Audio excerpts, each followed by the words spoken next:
Joining the orchestra for the special performance is cellist Amit Peled.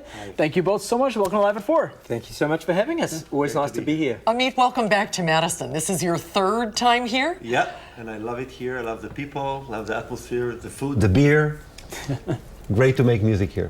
How do you two know each other? How did this all start? We know each other through mutual acquaintances. Adam Neiman, a pianist that's worked with us before, as well as Elia Kala, who has been here twice before. Yeah. In fact, they're going to be performing together in Israel as of Monday. So he's making a quick sojourn here before he leaves on Monday. You've traveled here from Israel, Amit? No, I live in Baltimore. I teach at Peabody, which is part of Johns Hopkins, but I'm leaving right after the concert, driving to Chicago, taking a flight at 5 a.m.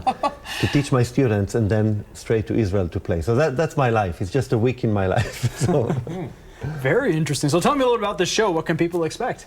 Well, we're doing the work that Amit is performing is Victor Herbert's Cello Concerto No. 2. Victor Herbert was a conductor and virtuoso cellist. His wife was a Metropolitan Opera singer, and he conducted the Met Opera in the 1890s. Wow.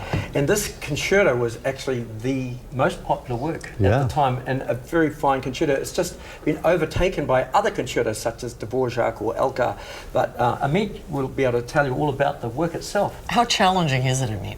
It's very challenging because the person who wrote it, Victor Herbert, was a great cellist and a great composer. So he takes a cello on a roller coaster. And in fact, Dvorak, the famous composer, was a buddy of Victor Herbert. And in New York in 1894, Victor Herbert invited him to the premiere. And Dvorak came and was blown away. So he said, if that's what the cello can do, I'm going to write a cello concerto. And he wrote the one that became the most famous cello concerto. So the reason for that is Victor Herbert, and it has everything in it: running up and down, shouting, whispering, and of course the second movement, which he dedicated to his wife, who was a singer. So it's just a serenade full of heart, love, just gorgeous, gorgeous music. You have your cello right there. Unfortunately, we can't take it out of the case and see it. I wish we could. Is it a...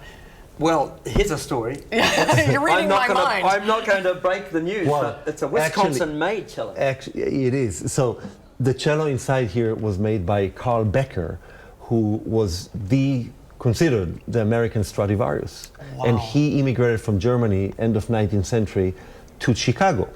And they still have the family as a shop there. However, they would make their instruments in their summer house in Wisconsin. So this baby here was made in 1931 in your wonderful state. And will be played tomorrow. Oh, now I feel terrible when I can't see it and hear it. I brought it all the way for you to hear, but... See, now you have to go to the concert then. That's the reason why you have to go. But it's a popular concert. I mean, you were just telling us right before, tickets are almost gone? Almost gone, yeah. One thing I will say about Victor Herbert, if you know the March Past of the Toys from Babes in Toyland, Victor Herbert was a popular composer, kind of like the John Williams of the 19th century, and wrote a lot of musical theatre and for the Broadway. So this has a kind of Broadway-esque feel to it, doesn't it? It has a Hollywood ending to it. It says like the end at the end of it. It's like you have to stand up and Oh, that's fantastic. Have a great concert. Thank you. Welcome back to Madison. Come back for concerts on the square. Thank you. I'm hiring for you. Thank you, Susan. The concert is tomorrow night, 7:30 in the Capitol Theater at the Overture Center. To get a couple of the last remaining tickets, go to WCOconcerts.org.